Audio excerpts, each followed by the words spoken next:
Hi, hello, welcome to the second video of the series The Basics of Differential Calculus. Previous వీడియోలో మనం average speed గురించి తెలుసుకున్నాం. ఈ వీడియోలో మనం ఇన్స్టంటేనియస్ స్పీడ్ అంటే ఏంటో తెలుసుకుందాం.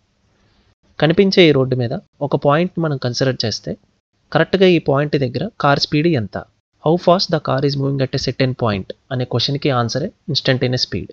ఇది కార్లో ఫ్రంట్ సీట్లో కూర్చున్న వాళ్ళకి స్పీడ్ని చూపించే డివైస్ ఆ ఇన్స్టెంట్కి చూస్తే తెలుస్తుంది. ఇన్స్టెంట్ అంటే at a particular point of time అని అర్థం.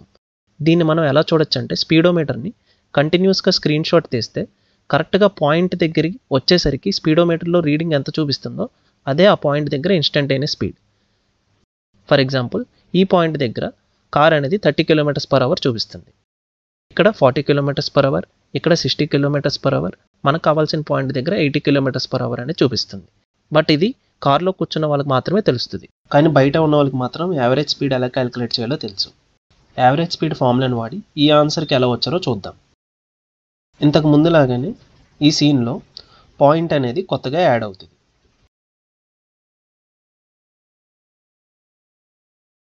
ఇప్పుడు మనం ఏం చేస్తామంటే ఇద్దరు అబ్జర్వర్స్ని ఆ పాయింట్ దగ్గరగా, వాళ్ళిద్దరు ఆ పాయింట్ ఎంత దగ్గరగా నుంచుంటే యావరేజ్ స్పీడ్కి ఇన్స్టంటేనియస్ స్పీడ్కి డిఫరెన్స్ అనేది అంత తక్కువగా ఉంటుంది. ఫస్ట్ వీళ్ళు ఎక్కడ నుంచి ఉన్నారు, నెక్స్ట్ కొంచెం దగ్గరగా జరిగారు, నెక్స్ట్ ఇంకొంచెం దగ్గరగా జరిగారు.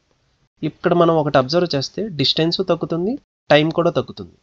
వాళ్ళు అలా దగ్గరికి వచ్చి ఇద్దరు ఒకే పాయింట్ మీద నుంచుంటే డిస్టెన్స్ 0 అయిపోతుంది, టైం కూడా 0 అయిపోతుంది. అప్పుడు average speed is equal to 0/0. But anything which is divided by 0 is undefined. So ఈ ఫామ్ని మనం అవాయిడ్ చేయాలి. 0/0 ఫామ్ని అవాయిడ్ చేయాలంటే లిమిట్స్ అనే కాన్సెప్ట్ ఇక్కడి నుంచి స్టార్ట్ అవుతుంది. సో ఈ ఫామ్ని అవాయిడ్ చేయాలంటే మనం ఏం చేస్తామంటే ఈ అబ్జర్వర్స్ అనే వాళ్ళని దగ్గరగా నుంచోబెడతాం, కానీ వాళ్ళిద్దరు ఎప్పుడు కలవకుండా ఉండేటట్టు చూసుకోవాలి. The observers will move closer to each other but they will never touch the point. అప్పుడు ఏమవుతుందంటే డిస్టెన్స్ కూడా 0కి చాలా దగ్గరగా వచ్చేస్తుంది, టైం అనేది కూడా 0కి చాలా దగ్గరగా వచ్చేస్తుంది. So distance tends to 0 and time also tends to 0. So ఈ నెంబర్స్ని ఏమంటామంటే మనం ఇన్ఫినిటెసిమల్లీ స్మాల్ నెంబర్స్ అంటాం. Any number which approaches 0 but does not reach it is known as infinitesimally small number.